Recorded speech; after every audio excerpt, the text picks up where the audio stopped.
Kota Cirebon. Narkoba, no. Prestasi, yes. Cirebon bersinar, bersih narkoba. Assalamualaikum warahmatullahi wabarakatuh. Pesan ini hasil kerjasama Radio Suara Gracia FM dan BNN Kota Cirebon.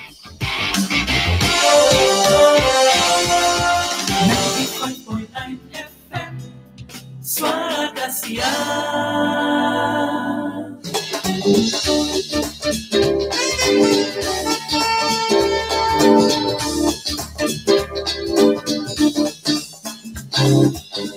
Suara Gracia FM, The Sound of Life. Shalom, selamat siang dan salam sejahtera untuk keluarga Gracia dimanapun Anda berada. Siang hari ini kita berjumpa di program Talk Show Spesial. Kesempatan hari ini, hari Rabu tanggal 17 Juni 2020, saya bersama Anda di program ini sampai pukul 11 siang nanti. Dan siang hari ini Talk Show bersama BNN Kota Cirebon akan kembali memberikan informasi-informasi kepada keluarga Gracia, pendengar-pendengar semuanya, pemahaman-pemahaman mengenai narkoba dan bagaimana proses-proses yang harus dilalui ketika seseorang harus mengalami rehabilitasi ketika dia mengalami ketergantungan narkoba. Dan keluarga Gracia, Anda yang siang hari ini ingin bertanya, Anda bisa bergabung lewat SMS maupun WhatsApp atau bisa juga lewat telepon ke 0817222959. 0817222959. Di studio saya sudah bersama narasumber dari BNN Kota Cirebon. Yang pertama ada Ibu Tuti Ariyanti, perencana program dan anggaran dari BNN Kota Cirebon. Selamat siang Mbak Tuti. Selamat siang, masih pagi deh Mas kayaknya ya, masih jam 10. Udah jam 10 ya. Udah hampir makan siang soalnya. Oh gitu ya. Iya, Mbak Tuti terima kasih sudah hadir ke studio Suara Gracia FM. Siap. Iya, kemudian ada Mas Auzan Sidki dari petugas pasca rehabilitasi. Selamat siang Mas Auzan, panggilannya apa nih? Auzan. Iya. Oke, ya. Auzan Mas. Auzan. Ya, terima kasih juga sudah datang ke Suara Gracia FM. Nah, topik perbincangan kita siang hari ini adalah mengenai rehab di masa pandemi, betul ya. Nah, ini kan salah satu proses yang harus dilewati dalam tahap-tahap pemulihan bagi orang-orang yang kecanduan narkoba. Nah, mungkin perlu dijelaskan terlebih dahulu. Kalau buat orang-orang yang mengalami ketergantungan narkoba, kira-kira proses apa saja sih yang dilalui ya untuk mereka yang kecanduan narkoba? Silakan. Untuk proses awal kedengaran nggak Mbak? Agak kurang gitu ya. Nah, saya buka gitu aja ya. Nah, itu lebih bagus. Ternyata halang juga. Untuk awal proses kecanduan narkoba itu yang kita harus jalanin adalah di bidang rehabilitasi. Yang pertama kita melakukan screening dulu nih. Screening untuk apa? Untuk kita ngelihat apakah dia layak untuk direhabilitasi ataukah dia dual diagnosa. Kan ada dua nih. Antara gara-gara dia memakai narkoba akan menimbulkan dual diagnosa, yang mana nanti akan di follow up dual diagnosanya dulu gitu. Setelah screening kita melakukan yang namanya assessment. Nah, jadi screening udah lulus berarti dia melalui assessment. Assessment itu yang menentukan bahwasanya tingkat keparahannya kecanduannya seberapa. Nanti itu akan menentukan bahwasanya apakah dirawat inap atau rawat jalan. Treatment plan-nya akan dilakukan melalui hasil dari assessment. Setelah dari assessment nanti baru keluar bahwasanya tingkat keparahannya seberapa, nanti baru ditentukan rawat inap atau rawat jalan. Untuk rawat inap sendiri itu kebanyakan ada yang 3 bulan dan ada yang 6 bulan. Untuk rawat jalan 3 bulan gitu. 3 bulan. Untuk rehabilitasi sendiri mungkin kalau di Cirebon ada beberapa banyak ya Bu ya. Ada banyak, itu ada di Yayasan Intan Bersinar Amilah, terus di Panti Rehab Gramesia yang untuk khusus dual diagnosa, terus ada Prama, terus ada yang di Pilang. Gitu. Jadi banyak untuk rehabilitasi sendiri di Cirebon. Nah, sedangkan untuk sejauh yang saya tahu kan tidak semuanya direhabilitasi ya. Nah, itu siapa yang menentukan? Oh, ini nanti direhabilitasi. Oh, ini di penjara, misalnya begitu. Nah, itu seperti apa ya? Untuk rehabilitasi ada 2 sebenarnya. Ada compulsory, ada voluntary. Nah, compulsory itu yang mana ditentukan oleh hakim. atau tangkapan proses hukum. Itu yang menentukan hakim. Nah, yang itu kan ada surat edaran kalau nggak salah di bawah SEMA akan ditentukan di rehabilitasi. Terus kalau yang voluntary itu emang dia yang menyerahkan diri ke lembaga rehabilitasi ataupun dia datang ke BNN, dia cerita bahwasanya saya bermasalah sama adiksi saya bermasalah sama zat saya. Di situ akan diproses. Oh, jadi memang ada dua ya? Ada dua. Karena kesadaran sendiri atau memang karena proses hukum? Proses hukum. Oke, jadi proses hukum pun akan menentukan ya kira-kira orang ini direhab atau dipenjara. Itu ada pertimbangan-pertimbangan tertentu atau memang ada aturan hukumnya yang sudah memayungi untuk perkara rehab atau penjara? Yang saya tahu itu untuk dari hukum, kenapa dia ditentukan 127 ataupun pecandu, itu melalui dari barang bukti yang ditemukan, yang mana barang bukti misalkan sabu-sabu itu di bawah setengah G, di bawah 1 gram ataupun setengah gram, itu akan ditentukan rehabilitasi. Dan tidak ada latar belakang yang namanya residivis. Oke, gitu. Ya, jadi ada ya pertimbangan-pertimbangan dan proses hukum yang harus dilewati. Nah, kalau untuk apa ya istilahnya kan tingkatan-tingkatannya orang kecanduan itu kan beda-beda ya.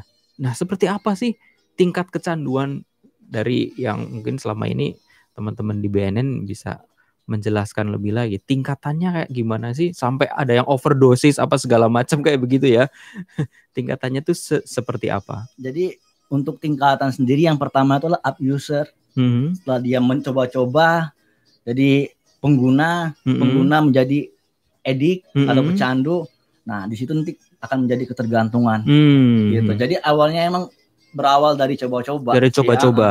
Dan kalau boleh saya bilang awalnya semua berawal dari nikotin ataupun rokok. Nah, untuk yang perlu direhabilitasi itu yang sudah tahap mana? Tahap ketergantungan. Dari coba-coba juga harus direhabilitasi supaya nggak akan menjadi edik, supaya tidak akan menjadi pecandu. Jadi sebelum dia menjadi pecandu, kenapa nggak harus direhab dulu gitu supaya diedukasi konseling. Kalau emang dia cuman abuser atau coba-coba, kita bisa menggunakan treatment rawat jalan. Yang mana treatment rawat jalan itu kita memberikan edukasi konseling. Iya, seperti itu. MI, motivasi interviewing, dan CBT, cognitive behavior therapy, banyak deh. Banyak sekali ya itu ya proses-proses yang harus dilewati ya. Siap. Karena memang latar belakangnya ada bermacam-macam ya. Orang pakai narkoba macam-macam ya. Dan mungkin sedikit menambahkan Mas Eko. Kalau ini kan bahasanya mungkin kalau dipahami awam agak susah ya, karena memang kalau beliau ini memang benar-benar sudah mengalaminya ya gitu. Tapi sekarang sudah clear ya, sudah bersih gitu ya. Pernah ngalamin juga? Saya X. Ya. Untuk tahapan sendiri sebenarnya kalau secara prosedur, ini bicara prosedur ya, ada tiga tingkat, ada tiga tingkatan ya. Satu itu ringan, kemudian sedang, kemudian yang terakhir itu berat. Di mana ketiganya itu sebenarnya ya semuanya bisa mendapatkan fasilitas untuk rehabilitasi. Tadi seperti yang disampaikan, ringan itu gimana sih? Ringan itu ya masih tahap coba-coba gitu, tapi ada kemungkinan dari coba-coba ini akan terus berlanjut. Ya gitu. Jadi nanti akhirnya endingnya jadi kecanduan atau jadi pecandu parah, dan itu sebaiknya memang ditangani sejak dini ya gitu.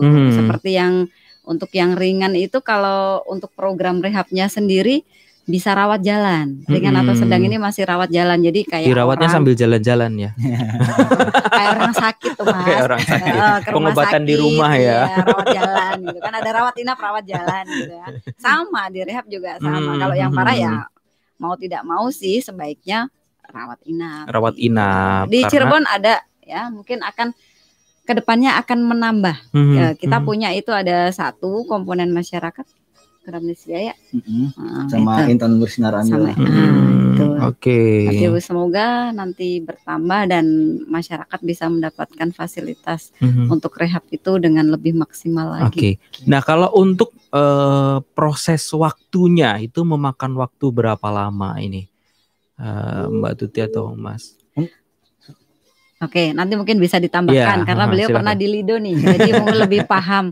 Kalau yang saya tahu ya, ini tim rehab ini untuk rehab sendiri jangka waktu paling singkat itu kalau nggak salah 6 bulan ya. Paling singkat 3 bulan. Singkat. Oh 3 bulan malah. Paling singkat 3 bulan. 3 bulan. 6 bulan. 6 bulan. Kalau mau bersih ya, benar-benar bersih dan memang orangnya juga komit ya sebenarnya kembali lagi ke diri pribadinya gitu. Paling singkat itu 6 bulan.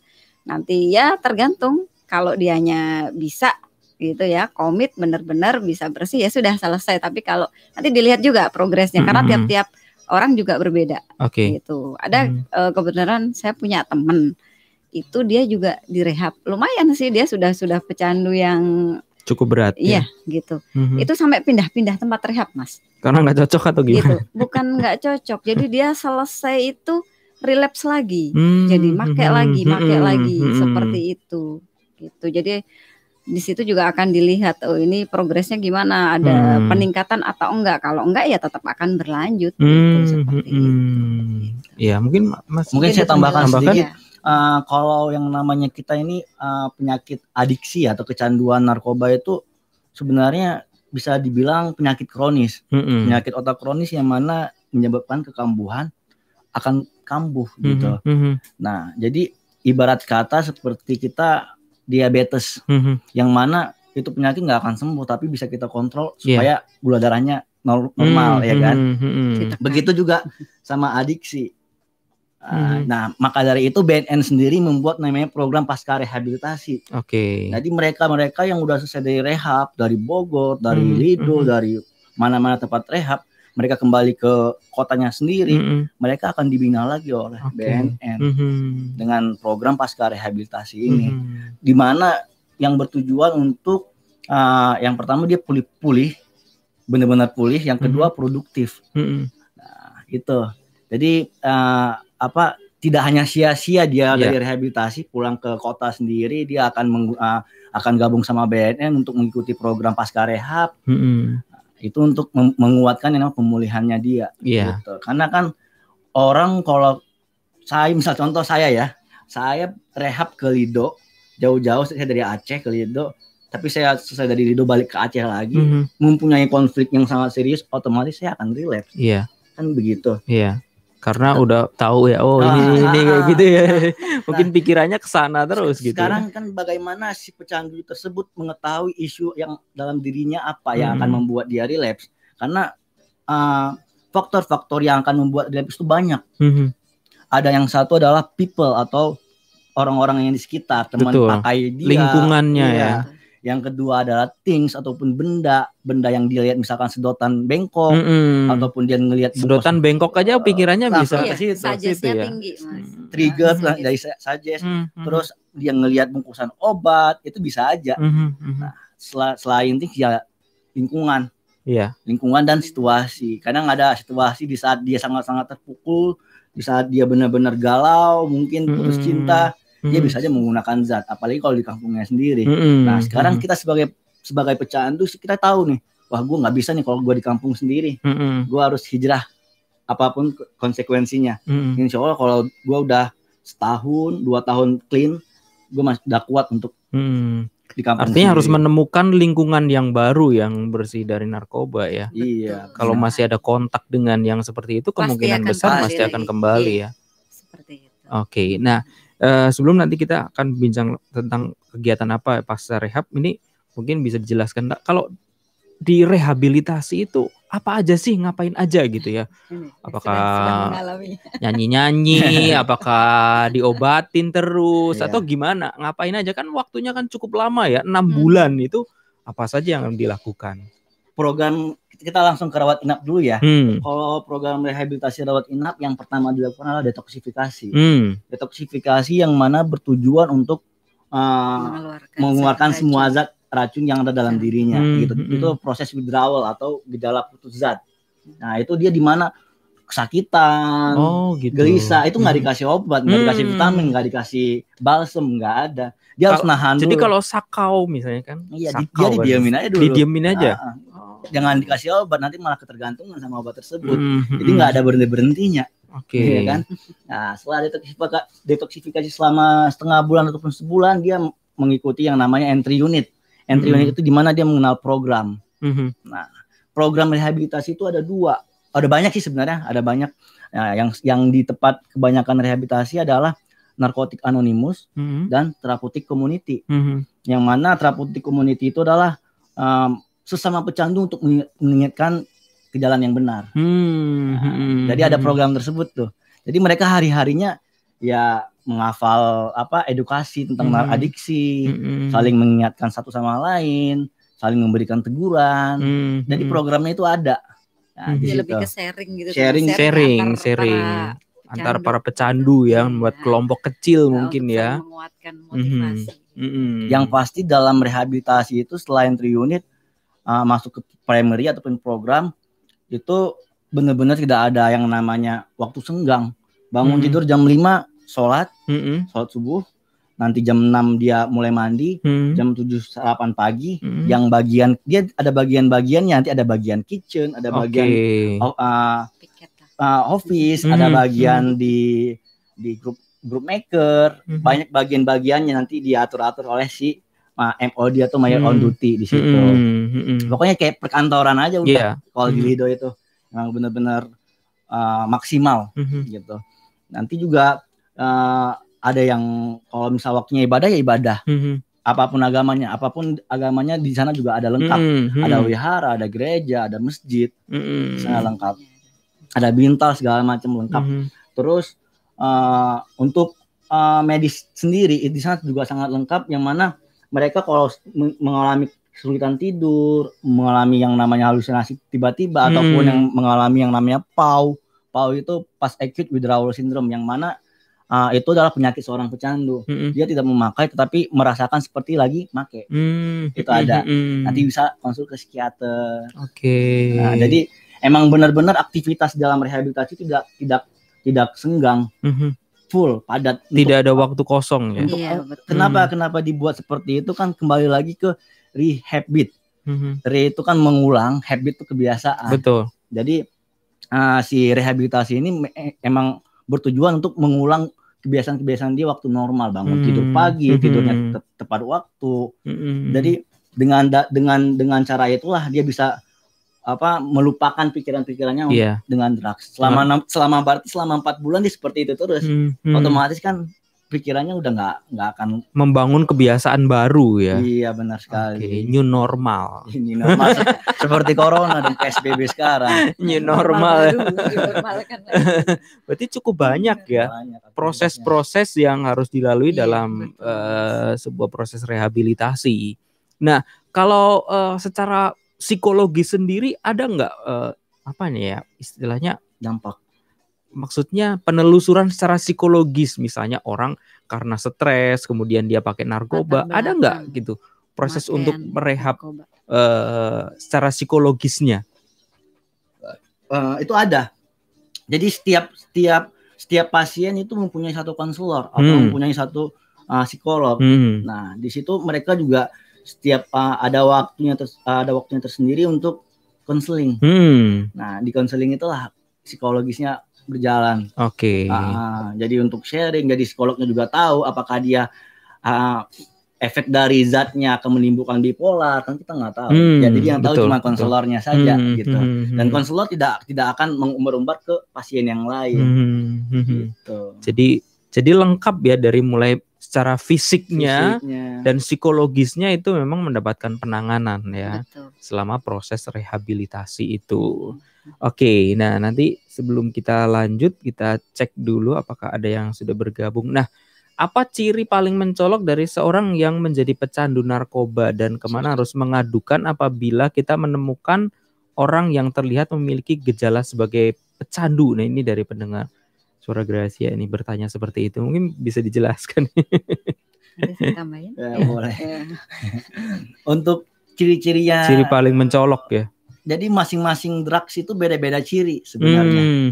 Tergantung zat yang digunakannya apa. Gitu. Contoh misalnya gunakan antidepresan ataupun psikotropika, contohnya seperti alprazolam, dumolid, itu yang efeknya adalah yang paling mencolok tidur terus matanya mengantuk, ataupun kalau bahasanya apa namanya?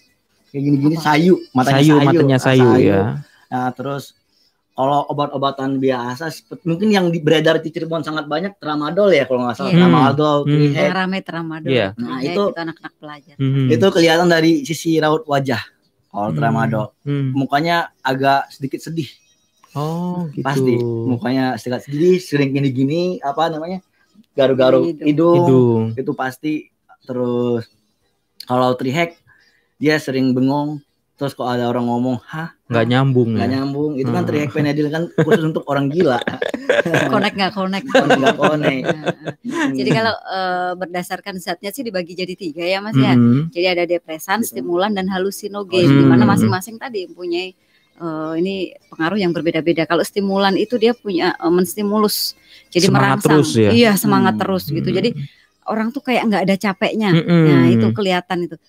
Contohnya sabu yang paling gampang itu stimulan, dan memang kalau orang yang habis pakai sabu itu kelihatan yang energinya luar biasa. Mau 3 hari 3 malam kerja terus nggak berhenti, nggak ada dia ngerasain capek. Paling capeknya nanti kalau efeknya habis. Gitu dia baru ngerasain badannya mungkin lemes gitu ya, seperti itu gitu. Kalau depresan sih yang tadi seperti obat-obatan penenang gitu. Jadi menekan sistem saraf ini untuk down ya gitu, relax gitu, seperti itu. Kalau halusinogen itu berhalusinasi. Ada ganja contohnya, kebetulan saya punya pengalaman nih waktu kuliah. Ya biasa anak-anak ya, anak-anak muda gitu. Coba-coba ya. Nyobain. Apalagi kalau kuliah kan ada, ini kan mahasiswa kan dari Sabang sampai Merauke. Temennya Ojan ada dari Aceh gitu. Kadang bawa tuh, kalau dulu bahasanya cimeng gitu ya, pada nyimeng rame-rame. Itu mereka berhalusinasi. Jadi ketika sudah on gitu ya, macam-macam tingkahnya. Ada yang ketawa-ketawa sendiri, ada yang nangis-nangis sendiri, nggak tahu penyebabnya apa gitu. Mungkin ya halusinasi mereka ya, mungkin perasaan yang sedih banget atau apa gitu ya, seperti itu. Jadi melihat sesuatu yang tidak bisa dilihat orang lain, tapi bukan setan ya, gitu. Halusinasi mereka. Jadi memang cirinya itu tergantung yang dikonsumsi ya, bisa macam-macam ya. Iya, efeknya jadi ada yang ngantuk, ada yang semangat terus gitu ya, ada yang ketawa-ketawa sendiri. Nah, itu tergantung zat yang dikonsumsi. Nah, kemana harus mengadukan kalau menemukan orang yang punya gejala-gejala sebagai pecandu, atau mungkin ada keluarga atau siapa gitu ya? Bisa ke kami, ke kantor BNN gitu ya, untuk konsultasi dengan teman-teman rehab ya. Salah satunya Mas Ojan nih. Ada tim juga yang di sana nanti akan dilakukan assessment. Gitu ya. Assessment itu seperti diwawancara antara pecandu sendiri. Kalau misalnya di bawah umur ya dengan keluarganya tadi, untuk menelusuri jejaknya. Gitu, menelusuri ini penyebabnya apa sih? Karena apa sih gitu. Karena masalah keluarga kah gitu. Jadi terus kemudian atau masalah yang habis diputus pacarnya gitu ya. Terus broken heart ya. Seperti itu gitu. Terus ada juga selain ke BNN bisa ke Rumah Sakit Gunung Jati. Itu kan sudah kerjasama juga ya? Di sana ada ya, karena sudah IPWL juga. Terus kemudian untuk puskesmas ada tambah nggak? Ada beberapa puskesmas, banyak sih sebenarnya. Ada Pusunean. Tapi di puskesmas, kalau misalnya di puskesmas mana aja kita bisa dapat informasi itu enggak? Puskesmas yang sudah IPWL gitu, yang sudah kerjasama. Nah ini kemarin sih maksudnya baru. Setidaknya kita bisa dikasih tahu nggak nanti diarahkan kemana gitu? Oh bisa. Karena di semua puskesmas bisa. Bisa karena kita sudah berkoordinasi, pernah rapat koordinasi juga mengadakan acara itu dengan semua kapus, kepala puskesmas di kota Cirebon. Ya, bahkan karena dari itu kan Dinkes akses paling mudah ya. Iya, dari Dinkes juga kita sudah kerjasama gitu. Jadi sudah ada gitu, sudah tahu nih harus kemana kalau ada apa-apa gitu. Artinya secara gampangnya keluarga Gracia bisa ke puskesmas aja cari infonya gitu ya untuk penanganan narkoba itu yang terdekat aja di mana supaya nanti bisa diarahkan entah ke Gunung Jati, entah ke BNN atau dari mana itu bisa ya. Iya, Oke, jadi ke puskesmas tempatnya ya kalau kita menemukan orang-orang yang mengalami kecanduan narkoba. Baik, Mas Auzan dan Mbak Tuti, nanti kita akan sambung lagi perbincangan siang hari ini. Tapi kita akan simak dulu beberapa iklan yang harus diputarkan dalam program talkshow kita siang ini. Mas, ganti sofanya dong. Masa kalau ada tamu sofanya kecil begini? Beli dong yang lebih besar biar kelihatan mewah gitu. Lah, kemarin kan baru beli meja makan. Jadi uangnya tinggal sedikit. Mana cukup buat beli sofa? Makanya belinya di tempat yang murah dong. Biar gak kemahalan kayak kemarin. Terus belinya di mana? Ayo. Coba deh tanya Mbak Google. Oke Google, tempat beli furniture yang murah di mana ya? Istana Mebel. Yang benar. Serius benar. Kalau tidak percaya buktikan sendiri. Google aja tahu Istana Mebel memang yang paling murah untuk urusan furniture. Makanya jangan salah tempat. Hanya Istana Mebel yang punya koleksi furniture paling lengkap dengan harga paling murah. Sekali ke Istana Mebel, semua kebutuhan furniture bisa Anda dapatkan. Mulai dari sofa, lemari, kitchen set, kursi kantor, spring bed model terbaru berbagai merek juga lengkap. Dan harganya dijamin termurah. Istana Mebel di Jalan Pekarungan nomor 12 sampai 14 Cirebon. Telepon 0231 20 10 22. Belum belanja mebel kalau belum ke Istana Mebel. Istana Mebel pasti murahnya. Bro, minggu ini jadi kan kita ke puncak? Jadi dong, udah kepengen liburan soalnya. Sip deh. Nanti bawa sepeda aja biar kita bisa sekalian olahraga di sana. Ah, gimana bawaannya? Mobil saya kan kecil bro, ribet banget deh kalau bawa sepeda kayak gitu. Aku sih bawa sepeda lipat aja bro, yang lagi kekinian tuh. Jadi lebih ringkas dan gampang masuk ke mobilnya. Benar juga ya, cuma beli di mana sepeda lipat yang bagus? Ke Sion Bike aja lah, aku beli di sana juga kok. Banyak pilihan dengan model-model yang up to date. Bro, bisa kredit nggak? Bisa dong, pakai Spektra atau kartu kredit Mandiri. Sion Bike menyediakan sepeda lipat berkualitas berbagai merek seperti 360, Java Neo, dan Elements. Tersedia juga frame sepeda lipat Inhon, Evenhon, atau Java Neo. Juga aneka merek spare part sepeda lipat seperti Light Pro, GUB, Stone, dan ASEO Fix. Untuk wheelset sepeda lipat ada Decaf, Silver Rock, Dekar, dan Ruito. Sion Bike juga bisa merakit sepeda custom loh karena semua spare partnya tersedia. Tunggu apa lagi? Kunjungi Sion Bike di Jalan Parujakan 32 Cirebon. Teleponnya 236727. Cari sepeda lipat kekinian. Sion Bike tempatnya.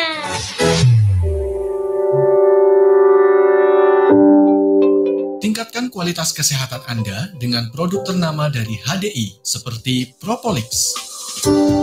Bermanfaat untuk membantu pemulihan penderita diabetes, kanker, Alzheimer, stroke, Parkinson, dan penyakit jantung koroner, serta penyakit serius lainnya seperti TBC, DBD, HIV atau AIDS, dan hepatitis. Memaksimalkan sistem kekebalan tubuh, sehingga tubuh tidak mudah diserang oleh penyakit, dan mempercepat proses pemulihan. Merupakan kombinasi propolis dari berbagai belahan dunia yang disebut sebagai super blend, memiliki kandungan antioksidan tertinggi di dunia, serta dibuat dengan sistem ekstraksi berteknologi tinggi yang mampu menjaga secara optimal zat yang berguna bagi tubuh. Royal Jelly, suplemen anti penuaan dan memperbaiki sistem reproduksi. Bermanfaat untuk menurunkan resiko penuaan dini, meningkatkan kadar kolagen pada kulit, meningkatkan sistem imun, sistem reproduksi, meningkatkan daya ingat dan mencegah kepikunan, serta mencegah osteoporosis. Produk HDI tersedia di Radio Suara Gerasi FM. Pesan segera di 0231 230 816 atau SMS dan WhatsApp di 0817 222 959. Free pengiriman wilayah kota Cirebon. Dear Diary, aku sedih banget. Papa, Mama makin sibuk aja sama kerjaan mereka. kesepian sendiri, sedih, kecewa, takut. Aku nggak mau kepedihanku ini membuatku lari ke narkoba. Please, bawa papa mama pulang. Perhatian dan doa orang tua menjauhkan anak-anak kita dari narkoba. Mari kita cegah penyalahgunaan narkoba demi generasi Indonesia yang berkualitas. Iklan layanan masyarakat ini dipersembahkan oleh Radio Suara Gracia 95,9 FM Cirebon. Ma, nih papa bawain oleh-oleh buat mama. Apa ini, Pak? Roti Mawar Sharon. Papa beli di mana nih? Di rumah roti Mawar Sharon dong. Mama cobain nih rotinya. Tinggal pilih aja mau yang mana. Ini enak banget rasanya, Pak. Lembut pisan rotinya. Anak-anak pasti juga suka nih. Oh ya, nanti snack buat acara gereja, kita beli roti Mawar Sharon aja ya, Pak. Cocok tuh, Ma. Rotinya enak, pilihan rasanya juga banyak. Selalu fresh dan harganya juga nggak mahal. Jadi pas lah buat snack acara-acara penting. Gak akan pernah bosan menikmati kelezatan roti Mawar Sharon. Banyak pilihan dan selalu ada yang baru. Roti rasa strawberry cheese dan roti abon yang mantul abis. Selain itu masih banyak lagi pilihan lainnya yang gak kalah lezatnya seperti roti pisang coklat, ayam merah, coklat keju, sosis keju, pai susu, cheesecake, roti tawar spesial, roti tawar gandum, pastry, dan aneka macam cake ulang tahun. Rumah Roti Mawar Sharon, Jalan Kembar nomor 17 Cirebon. Buka jam 8 pagi sampai jam 5 sore. Hari Minggu tutup menerima pemesanan snack box untuk berbagai acara. Hubungi 0231 2021 43. Handphone dan WhatsApp 0811 2018 701. Rumah Roti Mawar Sharon, The Bread. Find its home.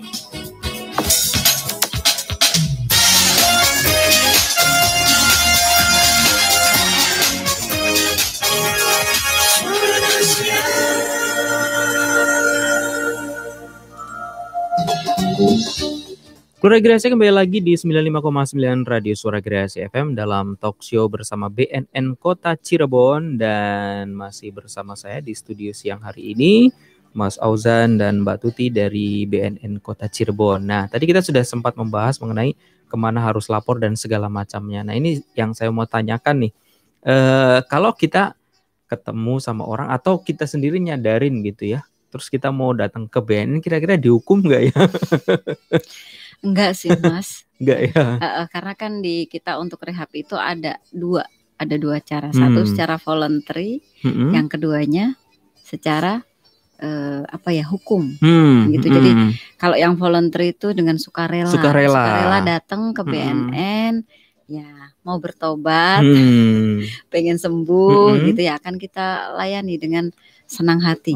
Gitu. Dan tidak ada embel-embel yang terus nanti diinterogasi, kemudian nanti diperlakukan yang tidak baik gitu, enggak sih, akan di-sel dan segala macam, enggak, justru dengan mendapat assessment ya. Iya, dapat layanan rehab dan bebas dari sanksi pidana. Oh gitu. Jadi lebih baik lapor secara pribadi, secara sukarela gitu, datang ke kantor BNN. Beda cerita kalau kita lagi razia nih ya, kayak beberapa waktu yang lalu kan, itu terus kemudian kita dapat ketangkep. Nah, itu prosesnya rada lumayan panjang. Wah, jauh lebih gitu, panjang karena ya. harus dilakukan penyidikan dulu gitu kan, nanti dari proses situ hukum ya. Iya, proses hukum berjalan gitu, dan lama gitu. Oke. Jadi daripada diproses hukum mending datang sendiri aja. Kalau betul. Mungkin ada pendengar-pendengar keluarga Gracia yang sekarang ini merasa wah udah coba-coba pakai narkoba dan ingin pulih lagi. Nah, bisa langsung datang ke kantor BNN Kota Cirebon atau ke puskesmas terdekat untuk dapat informasi. Dan untuk layanannya perlu dicatat gratis. Gratis? Iya, gratis. Oh, gitu. Yang bayar ongkos dari rumah sampai ke kantor BNN itu harus bayar sendiri. Iya, tapi proses rehabilitasinya itu gratis ya? Gratis, iya. Betul. Jadi makanya keluarga Gracia yang ada di rumah atau mungkin yang mendengarkan informasi ini, Anda punya saudara, punya keluarga yang mungkin selama ini mengalami kecanduan, cepat dibawa ke BNN Kota Cirebon supaya mendapat penanganan dan tidak berlarut-larut, apalagi nanti nularin ke orang yang lainnya. Maksudnya habitnya yang menular ya, bukan bukan kayak virusnya, tapi habitnya itu ya. Dan selama masa pandemi ini tidak harus datang sih, Mas. Oke. Layanan dibuka. Oh, berbeda ya, Ada sedikit prosedurnya beda ya. perbedaan gitu, ada sedikit inovasi lah gitu yang kita buat karena kan memang lagi masanya seperti ini ya, betul. semua serba harus online, harus dari rumah gitu kan. Jadi bisa langsung mendaftar, ada ininya, ada formulirnya secara online gitu. Nanti daftar aja. Ke saya mana? juga sudah BNN sebarkan sih di IG kami juga ada. IG gitu. ya. Di IG kami di info BNN kota info BNN underscore kota underscore Cirebon, bisa dilihat di sana. Terus kemudian di mana lagi? Mungkin untuk pendaftaran rehab. Di medsos sudah disebar di sih. Rehab BNN Lido. Ntar saya ini cari, saya share. Jadi sudah Rehab _ Lido _ BNN. Gitu. Ya bisa di nanti situ bisa ya. daftar, nanti bisa dari situ datanya kan nanti sudah tersimpan nih oleh petugas. Nah nanti petugas yang akan langsung menghubungi itu on call gitu seperti itu. Nah untuk rehabilitasinya apakah ada yang berbeda antara masa sebelum pandemi dengan sekarang ini masa pandemi? Mungkin kalau rehabilitasi sendiri nggak ada berbeda ya, tetap sama, tetapi tetap kita protokol kesehatan diutamakan. Itu mungkin di Lido sendiri bisa dibuka Instagramnya Rehab _ Lido _ BNN. Di situ mereka sudah punya disinfektan apa segala macam dan masker harus dipakai. Semua pasien-pasiennya harus mengikuti protokol kesehatan. Jadi yang berbeda di protokol kesehatannya ya. Kalau konten dari rehabnya sendiri mungkin sama ya. Harus konseling, harus bermacam-macam, detoksifikasi dan lain sebagainya seperti yang tadi sudah dijelaskan panjang lebar tadi tentang proses rehabilitasi. Nah, untuk orang-orang yang sudah mengalami rehabilitasi. Nah, tadi kita belum bicara mengenai pasca rehab. Jadi mungkin Mas Ozan sharing tentang pasca rehab. Nah, seperti apa sih yang disiapkan oleh BNN untuk orang-orang yang pasca rehab ini? Pertanyaan sangat bagus ini karena emang di bidang saya pasca rehab. Untuk pasca rehab sendiri kita menggait yang namanya balai latihan kerja. Nah, untuk apa sih? Mereka ini kan kebanyakan nggak bisa nganggur. Bercandu balik dari rehabilitasi pulang ke kampung malah nganggur. Mereka diberikan yang namanya pelatihan. Mereka diberikan yang namanya modal dari pelatihan kerja itu. Jadi mereka memang benar-benar kita ingin mengubah mindset mereka atas yang namanya drugs. Yang mana mereka berpikir gue bisa kerja kalau gue pakai drugs. Ya, kita pengen mengubah mindset itu dan mengubah mindset bahwasanya dia akan takut kalau dia akan relapse. Membuat ketakutan bahwasanya lu harus takut kalau lu relapse. Yang penting itu. Karena apa? Kembali lagi ke pembahasan awal, adiksi adalah otak kronis yang menyebabkan kekambuhan. Jadi bahwasanya itu harus selalu dikontrol. Kita selalu harus ngecek klien kita, ngecek gimana kondisinya, ngecek lingkungan rumahnya gimana. Nah, terus tanya kegiatan dia sekarang apa. Itu memang benar-benar harus terjalin dengan baik. Building trust-nya harus benar terhadap pasien supaya ya itu meningkatkan yang namanya pemulihannya supaya tidak akan jatuh. Begitu, Mas. Jadi ada pelatihannya setelah itu. Pulih produktif yang penting. Outcome-nya diberikan kesempatan untuk bisa mungkin buat usaha dan kegiatan-kegiatan yang positif lah ya tentunya ya. Nah, kalau untuk yang sudah rehab kan seperti itu ya. Sampai berapa lama dia akan mendapat pendampingan seperti itu? Sebenarnya nggak ada batasnya ya, nggak ada batasnya. Mau dia sampai kapanpun, misal ada masalah hubungin konselornya, kita siap untuk dampingin dia. Yang penting dia nggak akan relapse. Karena apa? Kan orang pecandu itu membutuhkan teman untuk berbicara yang dia percayai. Betul. Nah, siapa sih? Ya konselornya dia. Gitu, dengan konselornya dia mungkin dia lebih trust karena wah, gue lebih nyaman sama lu bro ngomongnya karena apa sih? Karena lu udah pernah ngerasain. Ya kan? Jadi dia selalu pasti akan ngehubungin. Saya aja kemarin kebetulan Itu klien tahun 2018 dia ngubungin saya lagi. Kemarin saya ketemu di kedai Tenggo, saya berbicara sama dia mengeluh tentang pemulihannya kayaknya seperti ada gangguan, seperti ada gejala-gejala yang dipakai lagi. Jadi banyak sih sebenarnya kalau emang kegunaan pasca rehabilitasi itu. Jadi kan nggak mungkin dia hubungin konselor yang ada di rehab Lido misalkan. Betul. Karena terlalu jauh.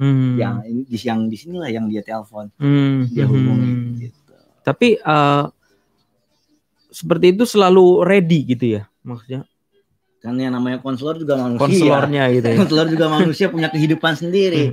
Nah, kan kita juga ngomong sama klien-klien kita, sama pasien-pasien kita bahwasanya lu boleh ngubungin gua, tapi asalkan lu ngerti jam waktu-waktu gua. Kapan jam saya sama keluarga, kapan jam saya sama ini. Gitu. Artinya memang ada jam-jam tertentu ya, di mana konselor ini bisa dihubungi dan ready untuk bisa menolong gitu ya.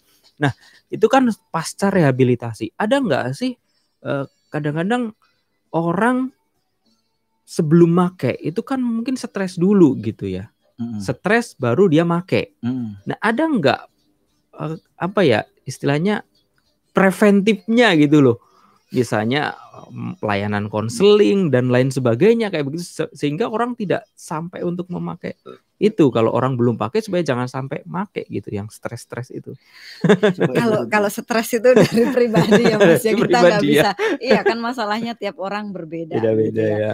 Apalagi model anak-anak sekarang ya, anak-anak zaman sekarang itu apa sedikit baperan, itulah generasi sekarang gitu. Karena segala sesuatu dapat dia dapatkan secara mudah gitu, secara instan. Jadi kena masalah di luar sedikit aja mereka kurang bisa mengatasi gitu ya, karena terbiasa satu klik selesai gitu kan. Nah, terbiasa instan, begitu di luar emang bisa diklik dan selesai, nggak bisa gitu kan. Life skillnya yang kurang ya. Nah betul, life skill dalam menghadapi problem solving gitu kan ya, itu memang kurang seperti itu. Jadi ya begitulah. Itu kembali ke pribadi masing-masing ya. Kalau preventifnya dari kami itu kan di kami juga ada selain tim rehab juga ada tim pencegahan gitu, P2M, pencegahan dan pemberdayaan masyarakat. Di sana kita juga sudah berusaha untuk mensosialisasikan, mengedukasi ya semua kalangan, dari mulai anak-anak pelajar, kemudian masyarakat, kemudian pekerja-pekerja pun juga dari mulai instansi swasta, pemerintah gitu ya, semuanya sudah kita coba untuk berikan edukasi. Nah dari situ kan ada pengetahuan ya yang didapat gitu.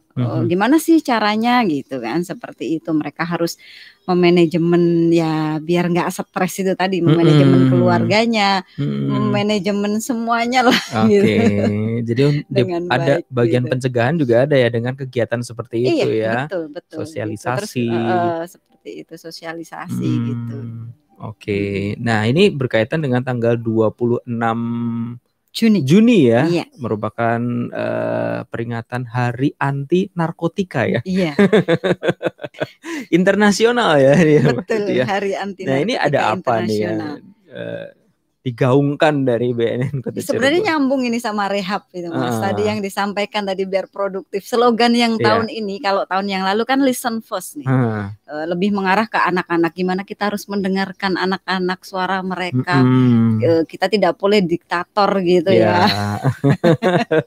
Bener gitu. Dewek gitu. Iya gitu. Anak kecil tuh salah gitu. Yang benar orang tua, padahal orang tua juga bisa salah gitu loh, jangan salah.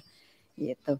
Nah, kalau yang sekarang itu temanya itu jadi hidup 100%. Hidup 100%. Hidup 100%-nya itu. Ada yang hidup setengah mati ya, setengah hidup. Hidup 100% itu harus sadar, sehat, produktif dan bahagia. Waduh, gitu. Sadar, sehat, produktif dan bahagia. Wah, mantap ini ya. Ya berhubungan juga dengan masa pandemi gitu ya, harus sadar. Kalau nggak sadar, istilahnya sadar itu kan kayak orang yang waras ya. Kalau orang nggak waras itu kayak kejadian beberapa waktu yang lalu, udah tahu pasien COVID gitu ya, diambil paksa pulang gitu. Seperti teman saya juga ada nih, kebetulan ada orang tua murid gitu, yang keluarganya terpapar juga gitu, dan akhirnya juga meninggal juga karena itu. Nah, kalau dia nggak waras, dia nggak sadar, itu orang tuanya gitu ya. Gimana sih anak yang orang tuanya meninggal pasti pengen dong Jadi posisinya itu satunya di Jakarta, satu di yang meninggalnya di Jogja. Kalau dia nggak waras gitu, dia pasti akan meluncur gitu ke sana. Nekat ya. Nekat iya gitu, tapi saya masih waras, saya masih sadar. Jadi ya sudah, saya mendoakan yang terbaik dengan diam di tempat gitu ya. Seperti itu. Jadi gitu. harus sadar bahwa narkoba itu berbahaya dan lain sebagainya. Betul, itu ya. Dan itu benar-benar meracuni anak bangsa gitu ya. Terus kemudian sehat ya, gimana kita harus menjaga kesehatan kita. Karena kalau kita bicara ke agama juga kan kita sudah dikasih karunia ya, tubuh ini kan harus dijaga juga. Betul. Gitu kan. Nah, itu bagian dari iman juga ya, menjaga kesehatan tubuh gitu ya. Seperti itu. Terus kemudian produktif. Tadi ada hubungannya ya, daripada melakukan hal-hal yang tidak baik.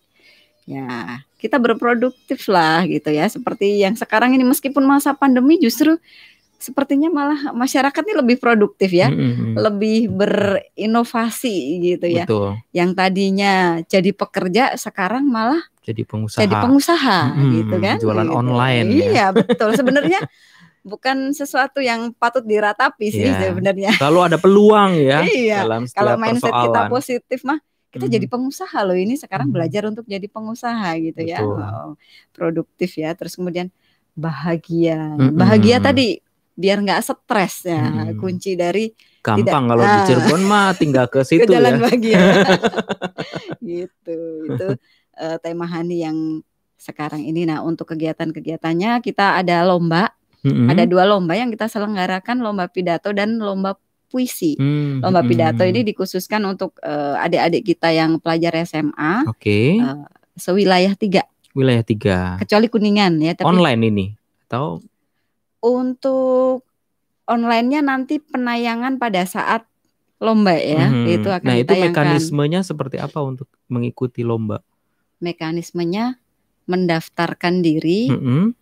Ada ininya sih, ada formulirnya gitu. Nah, karena ini yang ditunjuk itu ke sekolah gitu, jadi salah satu syaratnya nanti harus menunjukkan kartu pelajar. Oh, jadi itu bekerja sama dengan sekolah-sekolah ya? Iya betul. Kita kemarin berkoordinasi dengan Disdik Kota Cirebon dan dengan KCD wilayah 10 Provinsi Jabar gitu untuk menyelenggarakan lomba ini gitu. Nanti hasil karya untuk pidato dan puisi ini harus membuat sendiri, Mas. Gitu. Nggak boleh dibantu, nggak boleh googling, nggak boleh nyontek, harus benar-benar hasil karya sendiri. Ya. Ya betul, nanti hasil karyanya bisa dikirim ke kami. Nah nanti yang juara nih, yang juara 1 nanti muncul di TV, live tuh di Radar. Kita kerjasama dengan Radar TV. Wah, nanti Radar Cirebon TV maksudnya. Wah, disiarkan di TV ya. Kemudian yang juara keduanya nanti live dari radio.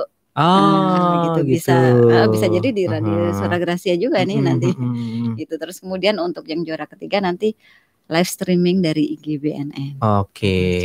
Jadi untuk pidato dalam bentuk video pengirimannya video ya, nanti di di burning juga ya, di CD gitu. Nanti diserahkan ke kami. Yang puisi juga sama. Kalau untuk yang puisi khusus adik-adik kita yang pelajar SMP. Oh, SMP. Iya. SD nggak ada ya? SD nggak. Jadi SMP dan SMA ya punya kesempatan mau ikutan gitu. Hari Anti Narkotika. Selain itu kita juga bekerja sama nih dengan seluruh SKPD untuk sama-sama ayo menyuarakan Hani ini gitu ya, untuk ya nge-branding lah kantornya, untuk memasang umbul-umbul spanduk biar rame gitu ya. Karena Cirebon sendiri ya bekerja sama dengan BNN dalam mewujudkan atau menciptakan Cirebon bersinar. Kota Cirebon bersinar. Bersih narkoba. Betul sekali, bukan bersinar karena ada lampu ya gitu ya, tapi bersih narkoba. Oke, baik Mbak Tuti dan Mas Ozan, ini kita waktunya terbatas, sudah hampir jam 11. Sebelum kita tutup, mungkin ada hal-hal yang ingin disampaikan untuk pendengar-pendengar Suara Gracia ya. Dari Rehab silakan. Pesan ke masyarakat. Pesan-pesan kepada masyarakat. Untuk dari Rehab sendiri, saya ingin menyampaikan bahwasanya buat orang-orang tua atau buat pasangan ataupun suami atau istri yang melihat pasangannya pakai narkoba ya segera hubungi BNN Cirebon. Yeah. Dan buat anak-anak zaman sekarang kalau stres jangan pakai narkoba. Ini tambah stres. Tambah stres ya, tambah masalah ya.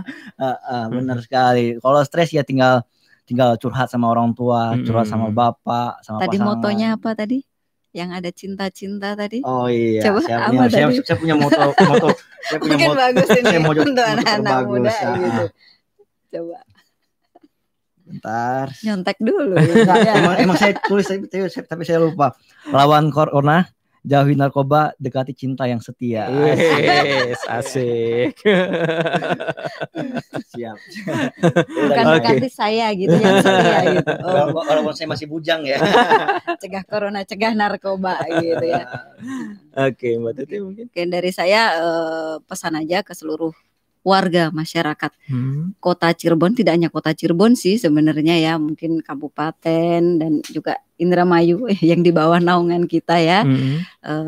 Silahkan jika ada yang memang nanti ada keluarganya, saudaranya, temannya atau siapapun ya, orang-orang terdekat di sekitarnya yang terindikasi menyalahgunakan narkoba, jangan sungkan-sungkan gitu untuk ke kami ya, untuk melaporkan diri secara sukarela atau mungkin nanti untuk melapor apabila memang ada tindak kejahatan narkoba gitu. Kami siap menindaklanjuti seperti itu. Jadi BNN Cirebon selalu terbuka ya untuk membantu masyarakat dalam penanganan narkoba karena ini sudah menjadi persoalan bersama seluruh masyarakat.